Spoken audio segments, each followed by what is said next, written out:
Hello and welcome back to Goswick Lane. We are here with a special guest today. Yep. You got to talk in the microphone. What do I say? This is professional. People are going to watch this. This is I'm my not oldest daughter. My oldest, I have two daughters. I only have one daughter. This is my oldest daughter, Miller. The other two are boys. She's 13 years old, and she just got back from Pine Cove. Pine Cove. Pine Cove. Pine Cove. She's just still so excited from Pine Cove. So this show, this podcast, is about business and short-term rentals and real estate and stuff like that. So we want to talk about that, and then we want to talk about how that ties in to Pine Cove, business in general. So first of all, what is Pine Cove? Why are you so excited? Just tell the people what Pine Cove is.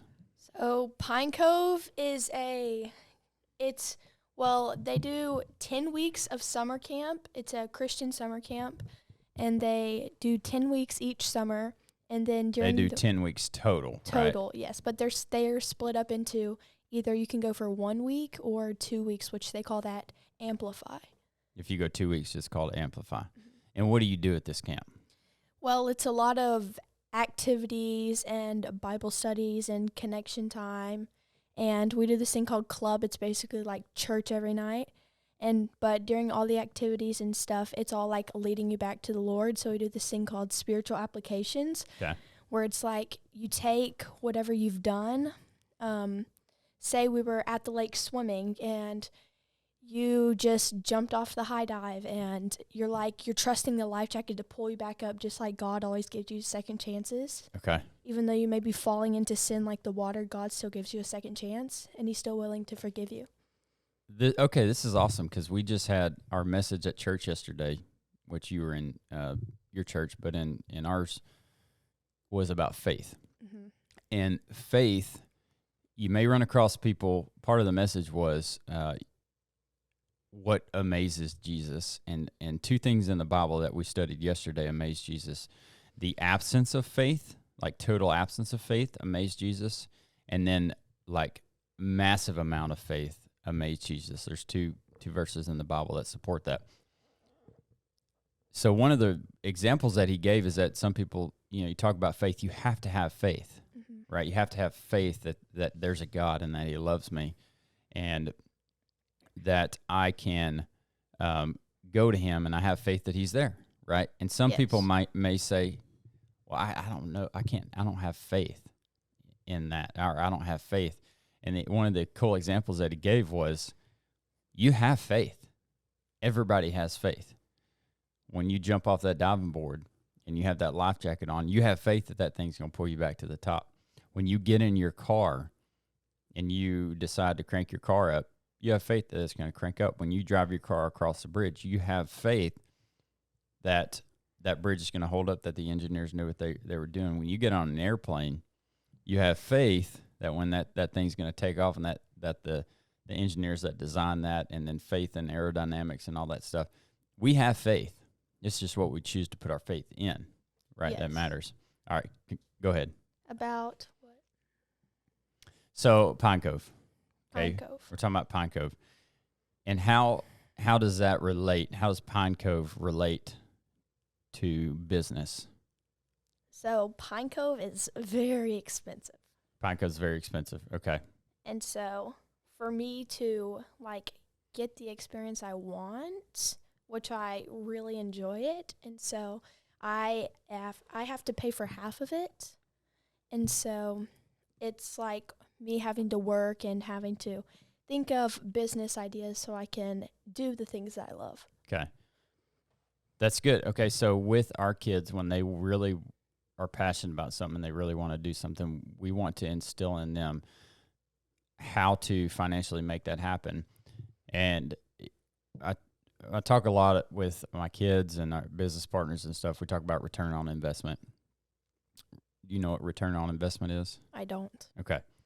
Return on investment is, if I put $10 in this project, what's it going to return to me once I sell? If I buy $10 worth of this and then I sell that, how much money am I getting back, or what is returning? That's just like that show we were watching last night about the shoes. This lady was trying to sell these $2,000 shoes for $50, and the guy was like, "We got to do the right thing, man. We got to tell her."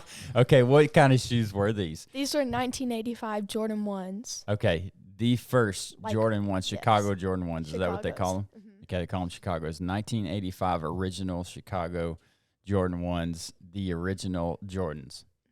These guys, this show is called Swap Shop. It's on Netflix. This is episode 2. If you're into this kind of stuff, like picking and stuff like that, this is for you. So these guys, they listen to the Swap Shop on the radio. I love this kind of stuff. Yeah, it's awesome.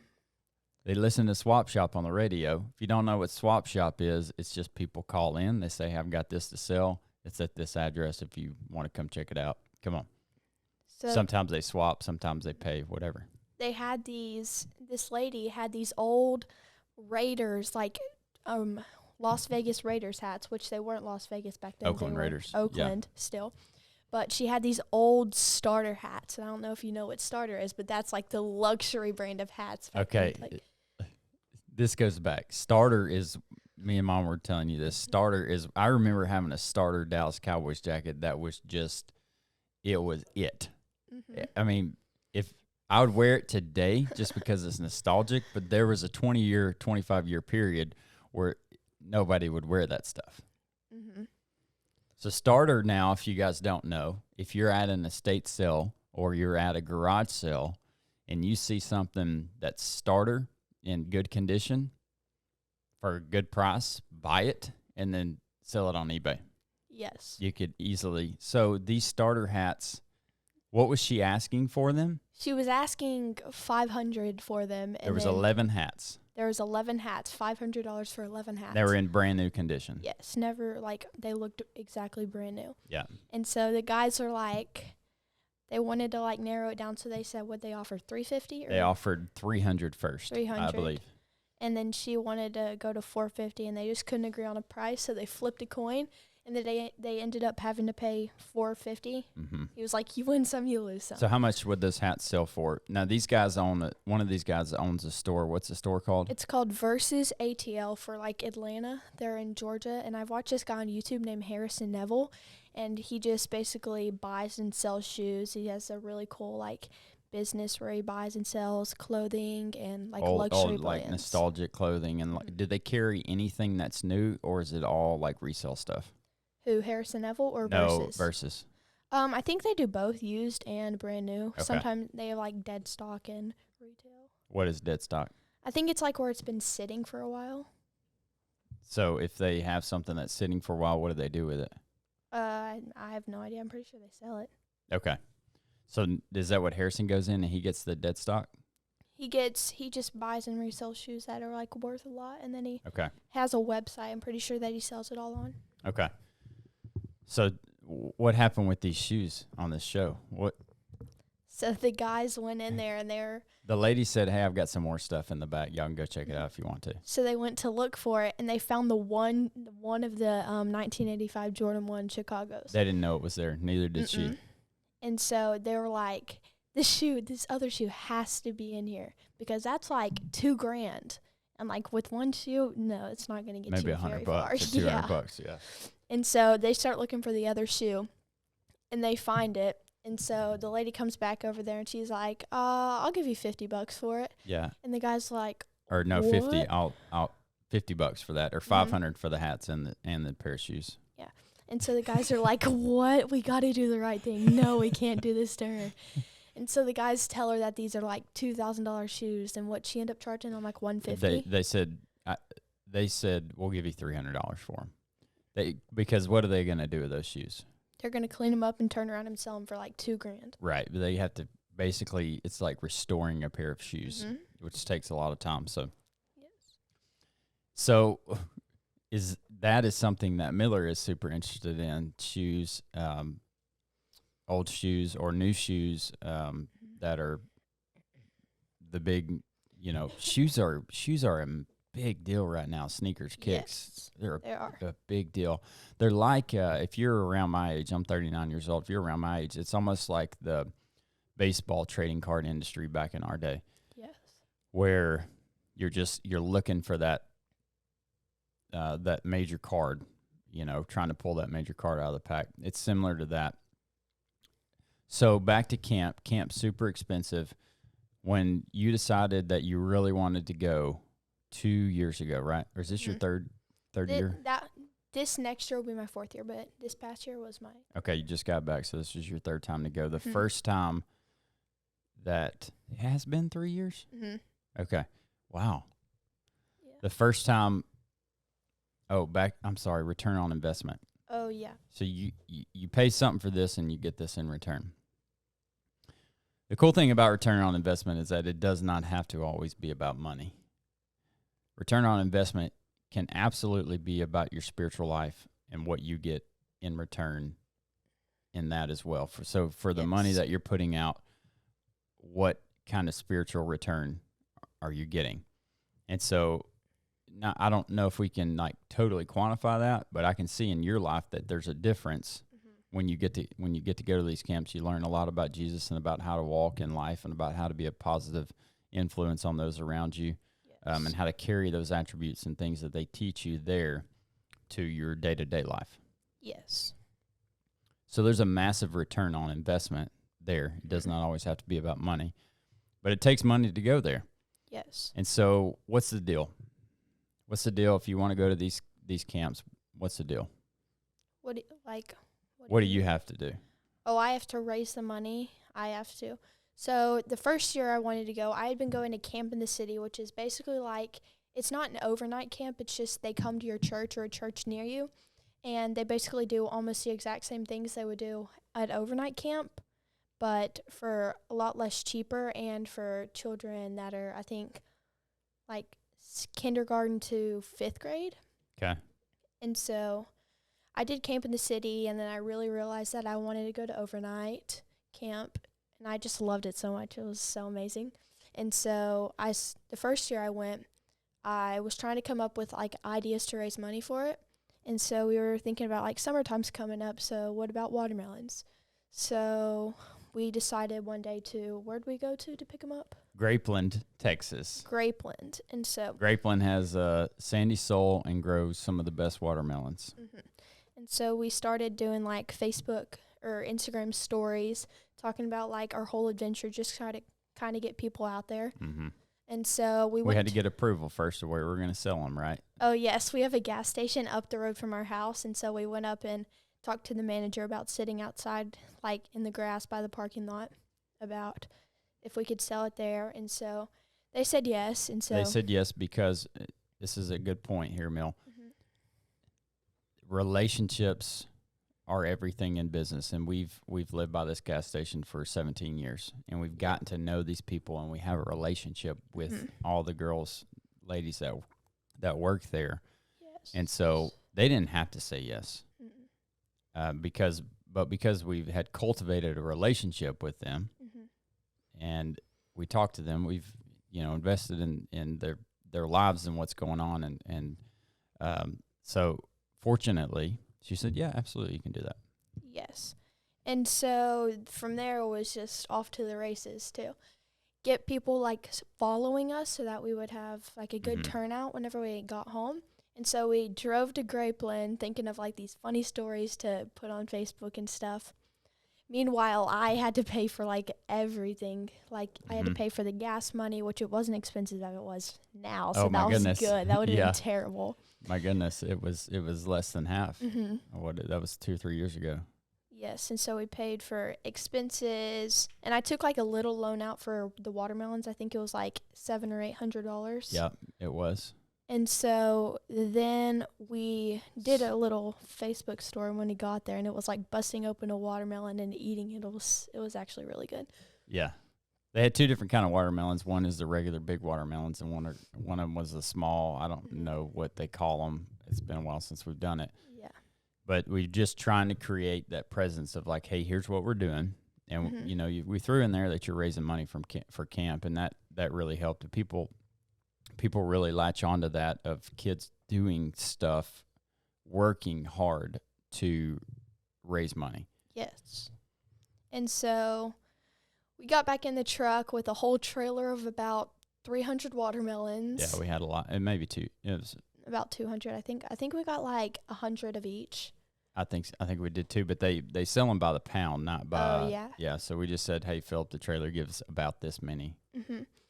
And so on the way back, we were thinking about like prices, and so we ended up coming up with $5 for the small watermelon and $10 for the big one.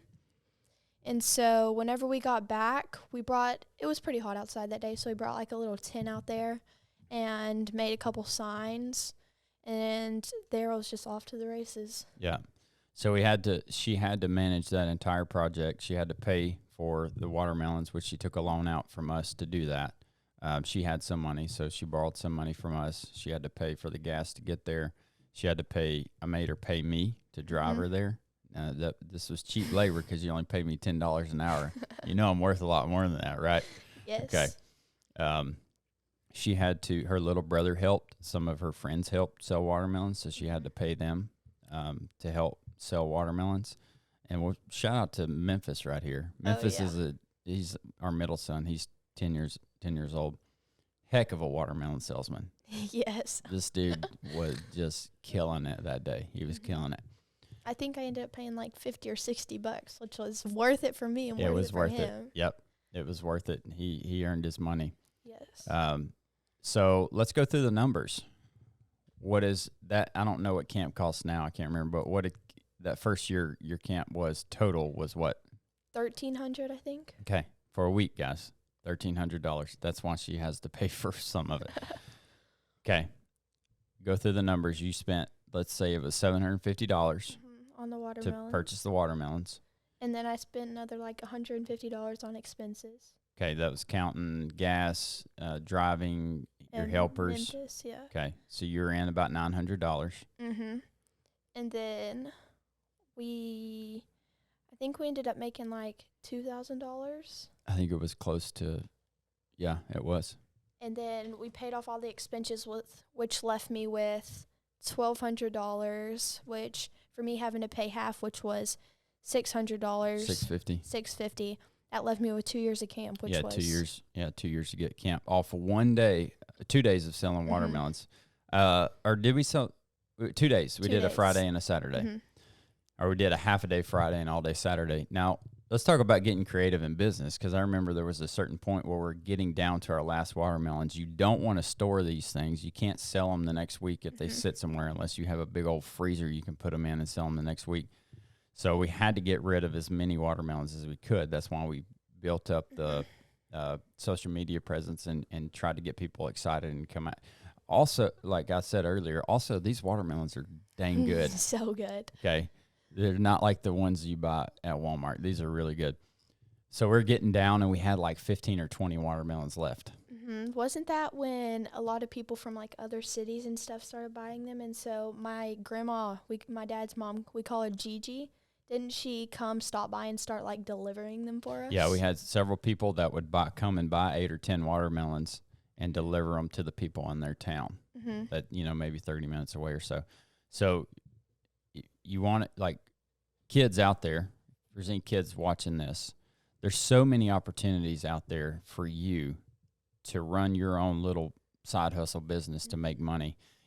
If you want to go work for somebody to learn, if you're interested in an industry, you need to work in that industry. Our school system does not necessarily teach us about business.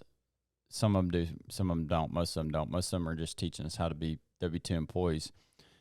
But if you're interested in an industry, go work in that industry. See if you like it or not. See if you're passionate about it, and make sure that you're working for somebody that is willing to teach you the ropes, that understands that we have to carry on, the generation of entrepreneurs.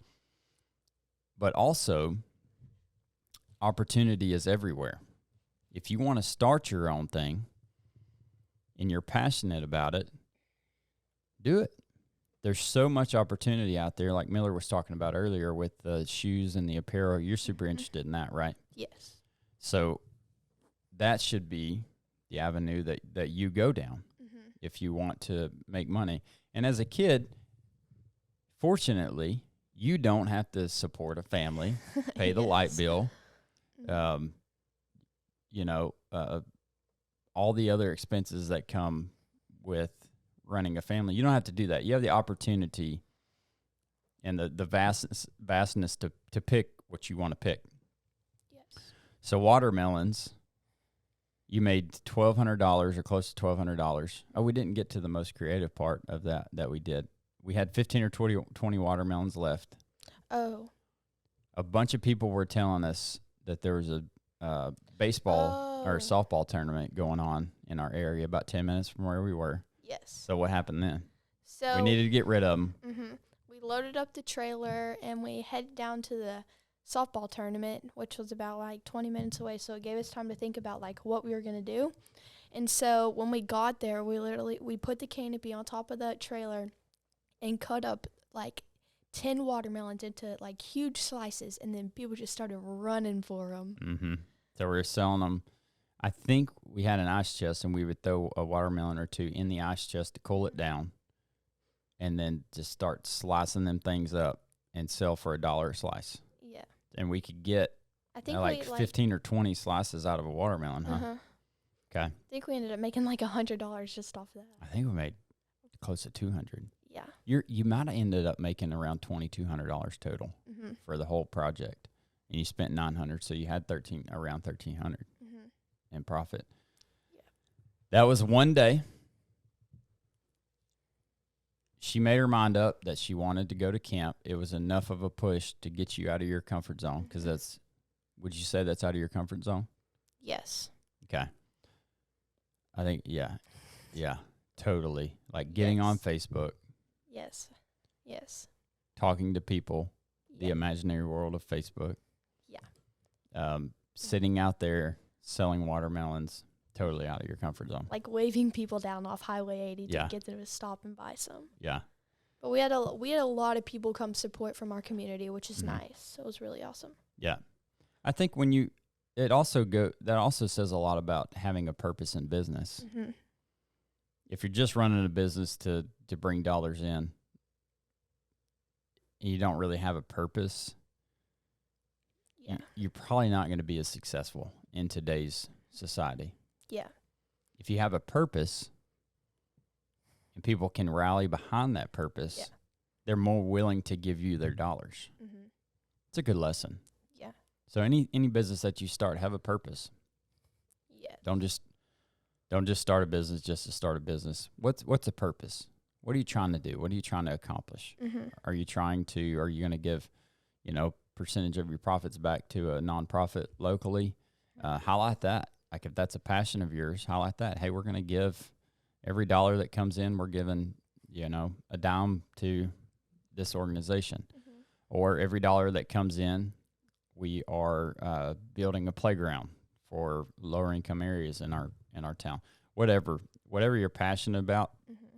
If you're passionate about shoes, selling apparel, tie something else to that. Like if maybe you give away 10%. Tom's Shoes kind of started this thing a long time ago. Tom's Shoes is a shoe company that every time you buy a shoe, every time you buy a pair of shoes, they give a pair of shoes away in a third world country. So they've given, I would imagine, millions of pairs of shoes away at this point. Yeah. And so then they sold a lot of shoes. Yeah. Because people really rally behind the purpose. You want to talk more about Pine Cove? Yes. What do you want to talk about? I don't know. Walk us through a day. A day at Pine Cove. So when you wake up in the morning, you get up about 7:30, and you wake up and you go to this thing called Flag. It's basically like in the morning when you do the pledges. They pick someone out of the crowd or a counselor, and they go in and raise the flag up. But actually, before you do that, everybody crowds around the flagpole, and it's cinder blocked up with flower beds, and then the flagpole's in the middle. Everybody crowds around that, and they do this thing called flag cheers. And so your cabin can make up a cheer to try and win Spirit Stick that day, which is announced at lunch, and we'll get to that later. But everybody's trying to win the Spirit Stick, so you got to be hype, and you can even get your co-cabin, which is, so it's 4 cabins under the same roof, 2 on each side, and they're called co-cabins. So it's one big cabin. Yes. And like 4 big rooms in this one big cabin. Okay. Yes. And each group is like, you call it your cabin. Uh-huh. Got it. Yes. And so you're trying to win Spirit Stick. That's like the whole object of Flag in the mornings. And then after Spirit Stick, you'd like run up to they called it the Mesa. It's where we ate breakfast, lunch, and dinner. And you'd run up there and go wash your hands. And then they do they call it porch cheers. It's basically like just cheers to like keep you busy while they set up everything inside. And some of them are hilarious. And so. You want to do one for us? Give me a goofy porch cheer. Let's see.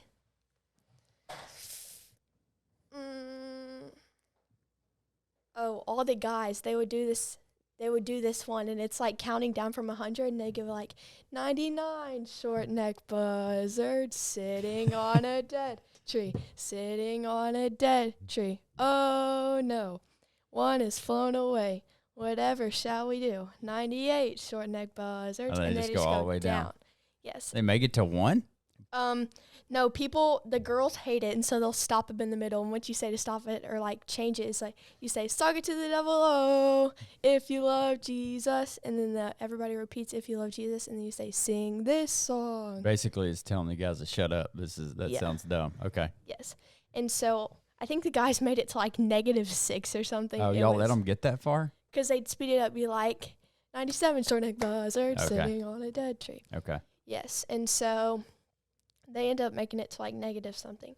And so then you go into breakfast, which every time, so like they have these key words, and like if somebody says something, they say like a cheer for it. Okay. And so if you say a number like, let's see, how would I say, like put it in a sentence, like somebody says the number 1, you go 1, let's count it. 1, ooshu shabadoo wah wah wah. Okay. Every time they say a number, you have to count to like how much that number is. Okay. And then say ooshu shabadoo wah wah wah. All these like it sounds like a bunch of like just inside jokes and chants. Yes. And like it's this whole culture of like you have to be involved in the experience, or you look like so goofy just standing there. And that's the opposite of what goes on in the real world, because you're doing chants that are like goofy and stuff, right? Yes. Y'all know that. But if you don't do them, then you look goofy there. But in the real world, if you do them, you look goofy. Yes. So it's bringing you into this experience of like getting you out of your comfort zone and doing things that you wouldn't normally do. And it's actually kind of a freeing process, right? Yes. And so another one is like, if they say okay, you go K K K K K K K K K okay. Okay. If they say all right, you're like, I'm all right. Don't worry about me. Oh. All right. And so that's at breakfast, right? It's like any time of the day. Okay. If somebody from leadership, which is normally they go on stage and like say something funny or like give us something to do or something to say.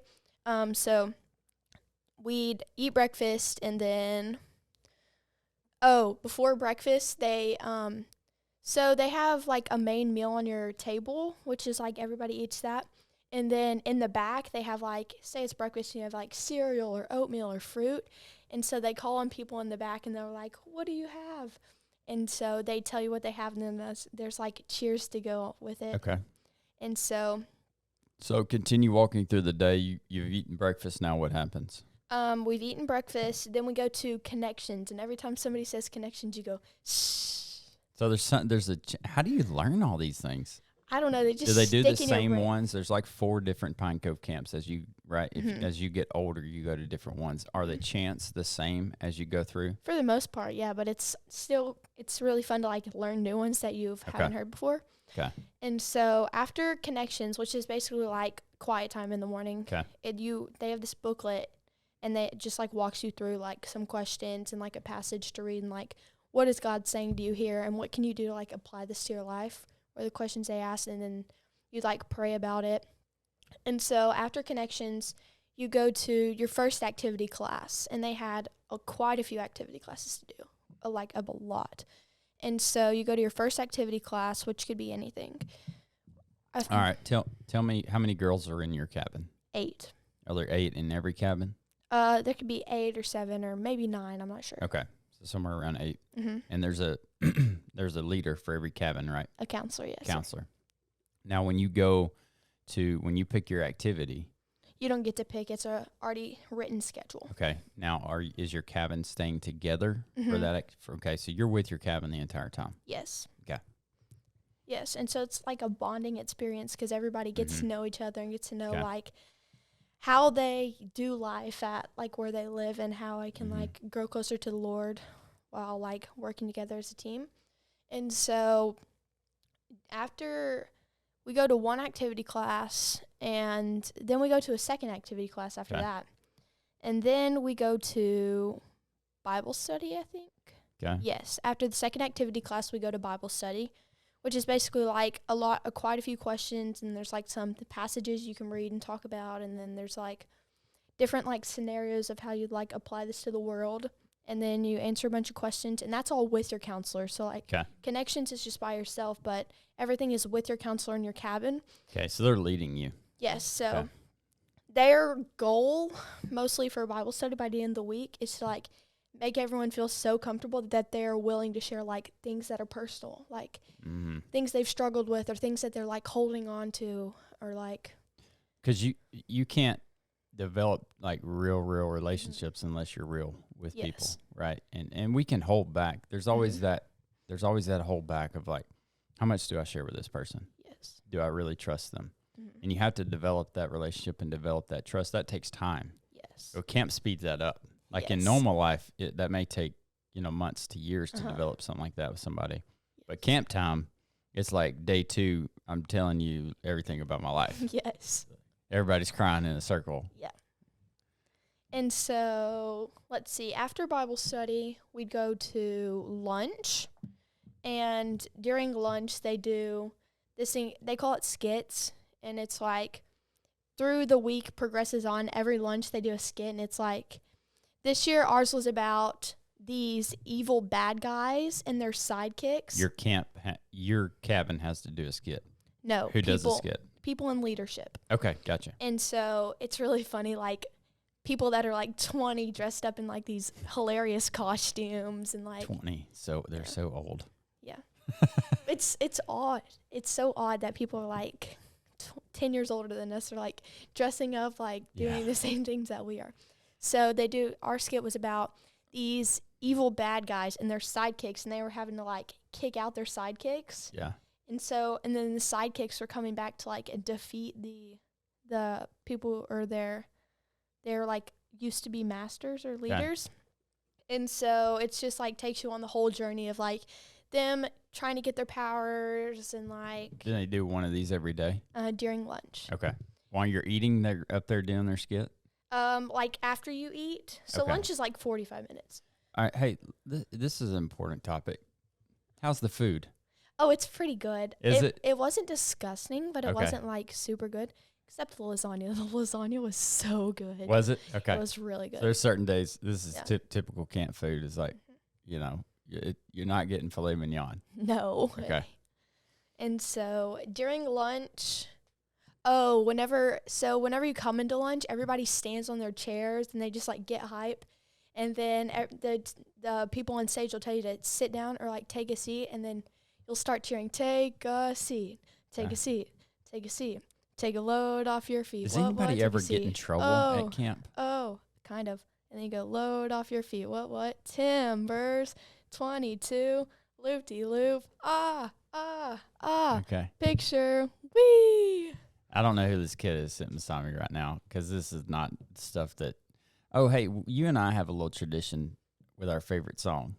No, I sing part of it, and then she sings. No, I do not. Got rice cooking in the microwave. Got a 3-day beard I don't plan to shave, and it's a goofy thing, but I just gotta say, hey. All right, now that's your part. You told me if I did a recording of this, you would never make me sing it again. I'll just overlay the recording on the show. No. No. So, I don't know if you can see her eyes watering, but she's getting real nervous. No. All right, continue at camp. Okay, so during lunch, we all sit down, and then everybody eats, and then before every meal, they'll tell you to take a seat, and then you have to like sanitize your hands, and they'll be like, it's time to eat, and everybody will be like, no, and then they'll be like, but first we have to pray because we love Jesus. All right, so what do you do when you pray? What do you call it, rock up? Oh no, that's only for like during activities and stuff.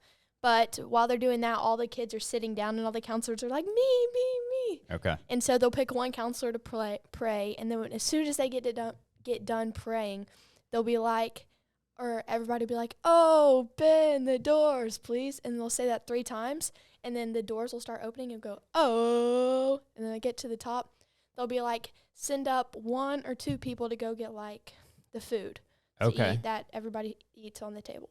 So somebody is serving you. Somebody from your cabin goes gets the food and serves you. They don't serve you. They just bring it back to the table. Well, I mean, that's a teaching lesson of like somebody has to serve or grab the food for everybody. Also, you don't have a bunch of kids running up there getting food. Yeah. Yeah.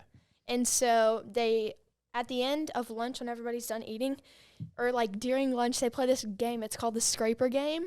Okay. And so they basically take any random object, like you can take a napkin and put it in your mouth, and like everybody around the table has to like do that, and the last person to do that has to like scrape everybody's plates and like clean them. Oh. And so like the old putting your thumb, like not it. I can't remember something dumb we used to do. And so one of the days it was like put your plate on your head, or like take your cup of water upside down on your head, so everybody has to like dump their water out and put it on their head. And one of the days we put our chair on our head. Okay. And sometimes it'd be like grab a hand sanitizer, so everybody be running around the building trying to find a hand sanitizer. And so if you were the scraper, you'd basically just take everybody's plates and scrape all the like extra food into like a little bucket of trash. Okay. And then people would like wipe it down, get all the extra stuff off. And so their goal is to like during what did they call it, like initiation or something like that, where all the counselors basically experience a week as they're like campers, just to learn how to do everything. They do that. Mm-hmm. That's cool. Yeah, and so they do that like before campers get there. Like during their hiring process. Wow, that's really actually neat. After they hire people. So yeah. Oh, and they're super strict with their hiring process. Very strict. I think they said like every 1 in 5 person or 1 in 9 person. Does it help like if you went to the camp? I don't know. Is that part? I'm sure that's part of the hiring process if you went there. But I've met quite a few people who hadn't gone to camp and who are counselors now. Would you say about half the counselors? Yes. Okay. Went to Pine Cove? Yes. And so I would imagine that's probably helpful.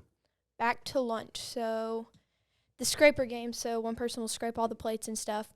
And then you'll do the skit, and then you'll do, like, they have these songs, like, they're like hype songs, and then some of them have dances to them, and so you'll just like everybody stand up and do the dances for the whole song. And then after lunch and after the skit, everybody would go to FOB, which stands for flat on back, which is basically like an hour of rest time. And in that FOB, our counselor, if they want to, they can choose like one person. Each person has like this like 45-minute, they call it hang time, like a one-on-one time with your counselor, just to like maybe things you don't want to share in the cabin, just to like talk about like things that are like hard in your life, or things that you're struggling with, or things that you've dealt with in the past. And so everybody has that, and you can do that during FOB or free time. Okay. And so FOB this year, we just hid in the back of the cabin and ate snacks, even though we weren't supposed to eat in the cabin. We still did anyways. Uh-oh. You may be ratting somebody out. No, it's fine. Gaucho already knows. She already knows. Oh, she wasn't a part of that. That was your counselor, Gaucho. All the counselors have nicknames. Oh, yes. And so they get these nicknames. They play this thing called the name game. It's like during their week of initiation, they all one person gets up on stage, and then they'll have people from leadership ask them these like random questions, like, what's your most embarrassing story? What's your favorite tree? What's your favorite, like, random questions. And so Gaucho, my counselor, her name was Gaucho Ono One, and she got her name because one time she was like little as a kid, and she was wearing like the gaucho pants, which I had never heard of before I went to camp. What are gaucho pants? I don't know, some kind of pants. And so she was wearing those, and her pants fell down, so that's why her name's Gaucho. Okay. And then the oh no part, this is really funny. She farted in a sorority initiation meeting. Yep. And then the oh nay part is because it's spelled like one, like O-N-E, Yeah. but it's pronounced oh nay. It's like Hoka's, you know the Hoka shoes? Mm-mm. They're like all the counselors wear Hoka shoes. Okay. And so that's like one of the names of their Hoka shoes. So that's everything like ties into like funny stories or something. So every one of the counselors gets Yes. a nickname. Yep. And so everybody's like trying to figure out their counselor's real name by the end of the week, which we did not succeed because Maggie Stratton decided to not give us hardly any hints. No clues, huh? No hints. And so she ended up just telling us Friday evening at nice dinner. Okay, so back to after FOB. So then you go to a time, it's called Camper's Choice. And every time they say Camper's Choice, it's like, campers always choose or something like that. And so you go into the Wind Cave, which is basically like a gym. It's where we do club, and I'll get to that later. But we go to the Wind Cave, and we'd all sit in the middle, and then all the counselors who like run the activities would be like around the edge. So these are the counselors that run the activities. Are they counselors of a cabin as well, or is that their job to just run the activities? No, they're counselors of the cabins, and they break off. And people from leadership that, like, some of them are lifeguards. You have to do lifeguard training before, and so, like, to work at the lake or the water, you have to do lifeguard training. And so they do that, and then they'd all stand around, and people on the stage would be like, okay, does anybody have any announcements? And then everybody would, like, raise their hand, and then they'd call on, like, one activity, and they'd say their cheer for the activity, and then they'd tell how many people they were taking for the activity or for Camper's Choice. Because they could only take, like, a certain amount of people, and they get to choose them. Per activity. And they choose them? They don't choose the people, they choose the amount of people. Okay. And so they'll call on, like, 5 or 10 people to say how many they're taking. And then they'll play a song, and all the counselors just start walking in circles around the gym. And then they'll stop the song, and they'll be like, 8th grade girls, get up and go choose. 9th grade girls, get up and go choose. 8th grade boys, 9th grade boys. And so your goal, if you really want to do something that you know is popular, you sit where you think they're going to rotate to. Oh, okay. So you can get there faster. Okay. And so one of the days we did Wake Park, which is like this line. It's basically like a line over the water. They have it's a cable line for wakeboarding. So you can wakeboard, you can tube behind it, and we went and tubed. It was so much fun. And so after Camper's Choice, which is, they have so many activities, you go to... Do you stay with your cabin on Camper's Choice? No, you can split up. You can split up, yeah. And so after Camper's Choice, you go to free time, which is basically like you can go to the camp store, but you're not allowed in the cabin at free time. And there's plenty of other activities to do, like play basketball, sit on hammocks, chill, right? Yeah. Okay. Yeah. Dodgeball. Dodgeball, basketball. And so during free time, you can go to the camp store, and you have this thing called a camper band, where it's basically a band that has like your money on it that your parents put into your account. And so you can go, and all you have to do is just scan your camper band on a little scanner, and then they'll like ring you up on everything you've got, and they'll tell you how much like money you have left. And so after free time, which, by the way, you spend your money. Your money's gone like day 2. Me? Yeah. Didn't you only had like $4 left? No, I didn't. Oh, maybe it was day 4. Mama got me this shirt before I left. Okay. And then I got these Pura Vida bracelets, which I don't know if y'all know what Pura Vida is, but it's like a really nice brand. Okay. And then I got a yellow Pine Cove shirt, and then I got a bunch of snacks and stuff. And so I got everything I wanted, so that was good. Okay. And so after free time, you go to, they call it a flush and brush. It's basically like 20 minutes where you can just like go to the bathroom or brush your teeth or whatever you want. Okay. And so you go to a flush and brush and get in your theme night clothes. And so I'll get to theme nights later, but you get your theme night clothes on, and then everybody goes to flag again, which is like you do the same thing you did, But this time, instead of saying the pledges, you sing the national anthem while they raise the flag. Okay, cool. And then you'd go to dinner after you raise the flag, and then during dinner, you basically do the same thing you did during breakfast. Okay. And then after dinner, you'd either go to club or the theme night, whichever they decided is first. You do that by, oh, okay, gotcha. Everybody goes to either club or theme night, and they can be switched. Yes, Okay. but everybody goes no matter which is first. Okay. So let's say we did club first. So we'd go wait outside the wind cave porch, which is like the gym. And so this was my favorite part of camp. We do like the porch cheers, like I was talking about, the short neck buzzard song. Yeah. And then they'd open the doors and everybody would run in, and you'd like set your stuff down, and then they'd play like 2 hype songs. Everybody's like jumping around, screaming. Okay. And then they play like 1 slow song where everybody like wraps their arms around each other and sways. And then you'd have someone from leadership each night. It could be like a different person, except our camp director. He did one twice because he's a camp director. And so this is club. Yes. Okay. And so he'd do like a talk. It's basically like church every night. Okay. And so after, say, club's over and we're going to the theme night is basically like a themed night. You'd just play games and have fun, and like you'd stay with your cabinet and your counselor then, but you just play games and stuff. And then after, they have different things like pirate night. Do they have pirate or country? No. Cowboy night, cowboy, cowgirl. Yeah, the first night Disney night was like traveling, like sports traveling, like the Olympics kind of. Okay. So we just played like sports games, and we were assigned to a country. My country was Mexico, and like throughout the week you could get points for your country, like by doing like challenges and stuff. And so we ended up getting, I think we got first place out of like the 10 countries. And so we would just play games, and then the second night was,